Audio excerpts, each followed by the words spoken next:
Hai Ma, hai Pak, apa kabar? Semoga kalian semua sehat selalu ya, amin. Ya, kita langsung buatkan video untuk emak hebat yang satu ini.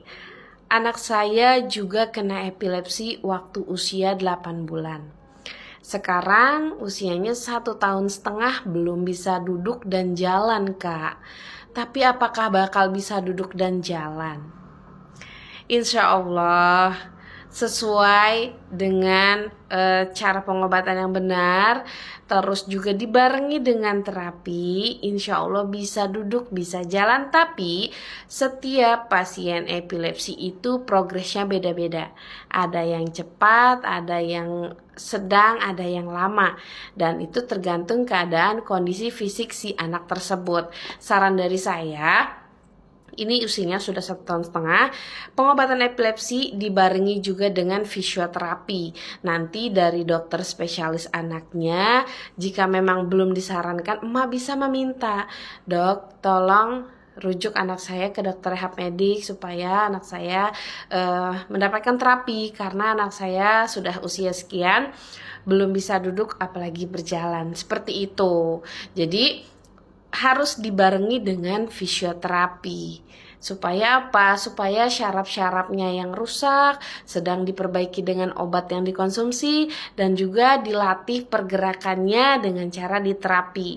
Dan saran dari saya juga, kalau misalnya ada di daerah emak itu pijat syaraf, itu bisa membantu syaraf-syarafnya dari luar. Pijat syaraf itu ada titik-titik tertentunya, karena memang pada saat itu anak saya itu ketika kena kejang itu sampai lumpuh, dan akhirnya dokter bekerja sama dengan 3 dokter sekaligus, dokter spesialis, empat dokter sekaligus, dokter spesialis anak, dokter ahli syaraf, dokter mata, dan dokter rehab medik. Nah, jadi dokter rehab medik itu untuk menjadwalkan terapi anak emak, apa nih yang lebih dibutuhkan terlebih dahulu. Kalau anak saya dokter mata, karena memang matanya ketarik efek dari kejang. Nah, untuk dokter ahli syaraf itu pada saat tindakan EEG. Nah, jadi seperti itu ya. Nanti bisa minta dirujuk ke dokter rehab medik untuk anaknya di fisioterapi, karena fisioterapi di cover oleh BPJS. Jadi semangat ya Mak ya.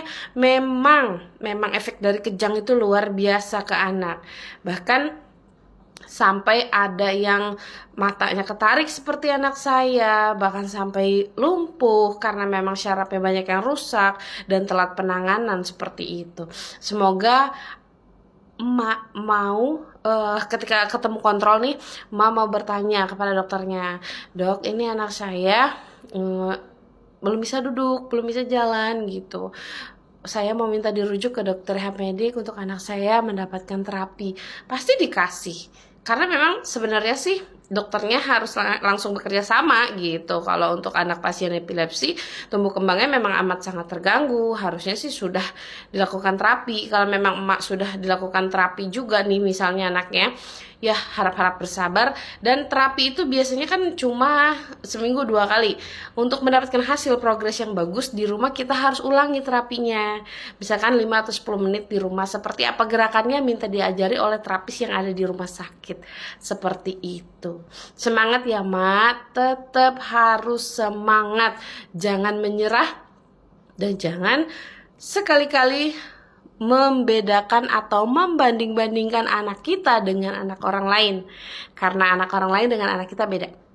Oke, di balik kekurangan anak kita, insya Allah ada kelebihan yang mereka miliki, seperti itu.